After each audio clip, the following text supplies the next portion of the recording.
Hello my dear students, कैसे हैं आप सब लोग। I welcome all of you on WS academy.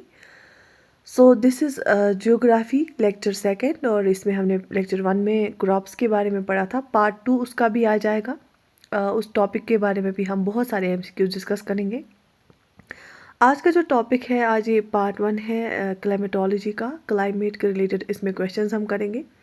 ठीक है, तो I had a little bit sore throat. I hope you'll understand and थोड़ा सा मेरी आवाज़ जो है लो है।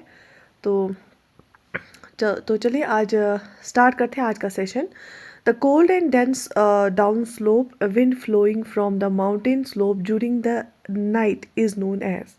जो विंड फ्लो करती है माउंटेन की स्लोप से नीचे की ओर रात के वक्त, जो कोल्ड होती है और डेंस होती है, उसको हम क्या बोलते हैं? Anabatic wind, khamsin, harmattan, katabatic wind. ठीक है, तो इसका सही आंसर क्या है? And yes, the right answer is, शाबाश, option D, catabatic wind. The cold and dense air blowing down the mountain slope during the night is known as catabatic wind. Catabatic wind is also called a downslope wind और gravity wind, क्योंकि एक तो slope से नीचे आती है, ठीक है, माउंटेन स्लोप से नीचे की ओर आती है रात के वक्त, और ड्यू टू ऑब्वियसली अर्थ की ग्रेविटी भी हर एक चीज़ को नीचे ही खींचती है। Wind that blows a slope because of gravity it occurs at night, ये रात के वक्त होती है। When the highlands radiate heat and are cooled. ठीक है, शाबाश। Moving to another question. Identify the chemical inactive or noble gas from the following. इनमें से कौन सा गैस ऐसा है जो इनएक्टिव है, मतलब जो रिएक्ट नहीं करता है। ठीक है, जो रिएक्ट नहीं करते उनको हम नोबल गैसेस बोलते हैं। Oxygen, hydrogen, argon, carbon dioxide. Choose the right answer. And thank you so much for the wonderful response जो पार्ट 1 को मिला। एंड इंशाल्लाह मैं आपको सारा रिवाइज MCQs के थ्रू रिवाइज करवाऊँगी, सारा सिलेबस। एंड चले, इसका जो सही आंसर है, जो केमिकली इनएक्टिव नोबल गैस है इनमें से, that is option C, argon. ठीक है, तो noble gases helium, neon, argon, krypton, xenon and radon जो है, ये नोबल गैसेस हैं। आपको पता होना चाहिए, जहाँ साइंस की पॉइंट ऑफ व्यू से भी इंपॉर्टेंट है। Where previously known as inert gases, इनको हम इनर्ट गैसेस भी बोलते हैं, because of their perceived lack of participation in any chemical reactions. ये केमिकली रिएक्ट नहीं करते हैं। With reference to the subtropical high pressure belt, consider the following statements. Subtropical high pressure belt जो है उसके रिलेटेड कोई क्वेश्चन है। High pressure को मतलब है वहाँ पे प्रेशर हाई होगा, और जहाँ पे प्रेशर हाई होता है वहाँ पे टेम्परेचर लो होता है। Sorry. Statement 1 is it is affected by Earth's rotation and descent of winds from higher altitudes. It is dynamically induced and characterized with anticyclonic conditions. Which of the following statements are correct? Only one, only two, both one and two, neither one and not two. सब tropical high pressure belt की बात की गई है। क्या ये अर्थ की rotation से अफेक्ट होता है या डिसेंट ऑफ विंड से, जो कि हायर लैटिट्यूड से आती है? क्या ये डायनेमिकली इंड्यूस्ड है, मतलब जो चेंज होता जाएगा? Obviously it is dynamically induced, it changes and characterized with anticyclonic conditions. Both the statements are correct. So option C here is the right answer. It is affected by Earth's rotation and descent of winds from higher altitudes. It is dynamically induced and characterized with anticyclonic conditions. Right? Okay. Atmospheric pressure generated on Earth's surface is due to, जो अर्थ की surface पे atmospheric pressure है, ये कैसे generate होता है? Earth's rotation, earth's revolution, gravitational force of earth, none of these. किससे ये जो है जनरेट होता है? And yes, the right answer is option C. Atmospheric pressure generated on Earth's surface is due to gravitational force of the Earth. The atmospheric pressure at the surface of the Earth is due to gravitational pull of the Earth and is about 14.7 psi. That means that the weight of a column of air which has cross section of 1 square inch and which stretches from the surface of the Earth to space is 14.7 pounds. ठीक है? Okay, among the following gases which are responsible for climate change. इन gases में से कौन सा gas ऐसा है जो क्लाइमेट चेंज के लिए रेस्पॉन्सिबल है? Oxygen, carbon dioxide, nitrogen, helium. And आप लोगों को पता है कि हाँ, इतनी सारी ग्लोबली मीटिंग्स हो रही है कि कार्बन डाइऑक्साइड की जो लेवल है वो कम करने के लिए, क्योंकि ये जो है ग्रीन हाउस गैस है। इससे टेम्परेचर ऑफ अर्थ इंक्रीज होता है, आइस कैप्स मेल्ट होते हैं, सी लेवल राइज होती हैं और एक्सट्रीम वेदर कंडीशंस हो जाती हैं। So option be here is the right answer. Carbon dioxide is primarily greenhouse gas contributing to recent climate change. Carbon dioxide enters the atmosphere through burning fossil fuels, solid waste, trees, and other biological materials, and as a result of certain chemical reactions such as cement manufacturing. Right जितना हम fossil fuel ज़्यादा use करेंगे उतना carbon dioxide ज़्यादा atmosphere पे चला जाएगा। Arrange the following gases present in atmosphere in the decreasing order of their volume. Helium, oxygen, nitrogen, argon. सबसे ज़्यादा क्या है एटमॉस्फेयर में? नाइट्रोजन है, उसके बाद शाबाश। जब नाइट्रोजन है तो ऑप्शन सी यहाँ पे सही लग रहा है, क्योंकि इसमें 3 जो है नाइट्रोजन 3 है, और तो सबसे पहले 3 है, फिर ऑक्सीजन है ऑब्वियसली 2 नंबर पे, फिर आर्गन और फिर हीलियम। ठीक है, so option see here is the right answer. ठीक, तो नाइट्रोजन जो है 78% है, ऑक्सीजन 20% है, approximately 21%, argon 0.93% and helium 0.0005%। Got it? Okay. Increase in carbon dioxide in atmosphere results in uniform earth temperature, increased volume of sea water, fall in earth's temperature, rise in earth's temperature। जो इन carbon dioxide की level जब increase होती है ना, तो उससे सबसे पहला जो इंडिकेशन होता है ना, वो अर्थ का टेम्परेचर राइज होता है, क्योंकि ये ट्रैप करता है जो यहाँ से हमारी सन से एनर्जी आती है, जो वो रेज वापस जाती है ना, उनको ट्रैप करती है, वापस नहीं जाने देती है, तो अर्थ का टेम्परेचर ऑटोमेटिकली इंक्रीज होता है। Increase in carbon dioxide in atmosphere results in increase rise in earth temperature. Without carbon dioxide earth's natural greenhouse gas effect would be too weak to keep the average global surface temperature above freezing. By adding more carbon dioxide to the atmosphere, people are supercharging the natural greenhouse effect, causing global temperature to rise. ठीक है, शाबाश। Moving to another question.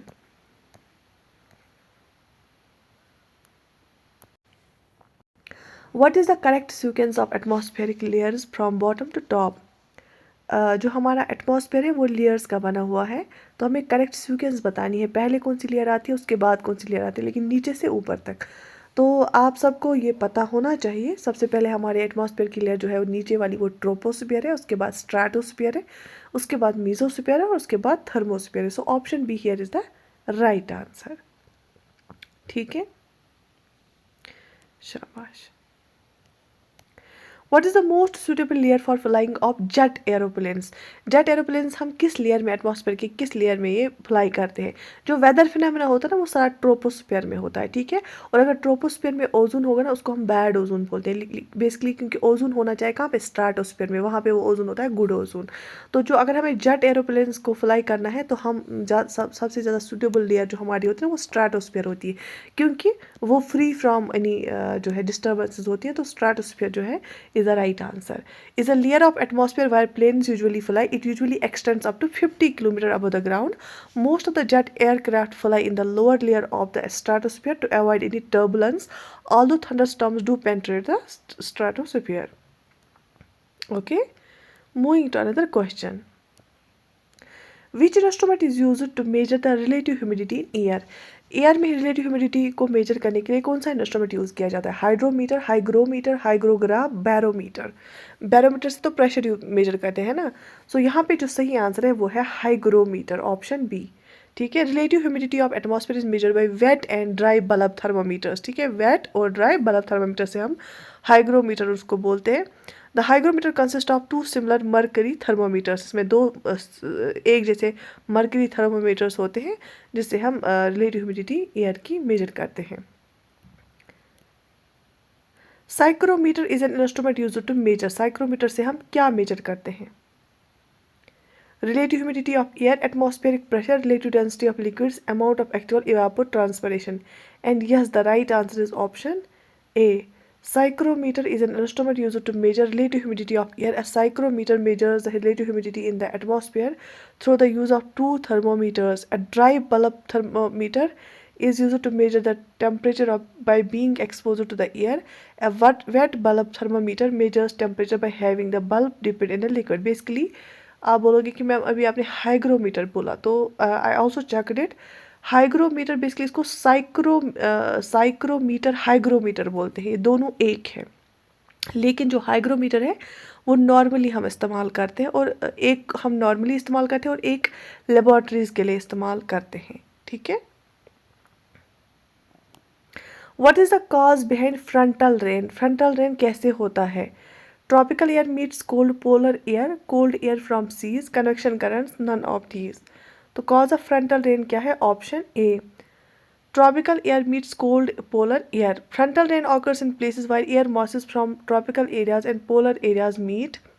ठीक है, जहाँ पे air masses मिलते हैं, polar area से आए हुए एयर मासेस क्या होते हैं? ठंडे होते हैं, और ट्रॉपिकल एरिया से आए हुए एयर मासेस गर्म होते हैं। However, like when you are climbing a hill, the higher you go up in the atmosphere, the colder it is. So the warm air that has risen up in the atmosphere now begins to cool down. लेकिन जितना आप ऊपर चले जाएंगे, अगर आप किसी हिल को क्लाइंब करेंगे, जितना आप ऊपर चलते हो उतना ठंडा होता है, क्योंकि जो वार्म एयर यहाँ से ऊपर चला जाता है वो भी ठंडा हो जाता है। Okay, the contact of two air masses differing sharply in humidity originates. तो अगर stratospheric instability, tropical cyclones, intertropical convergence, temperate cyclones. Contact of two air masses differing sharply in humidity.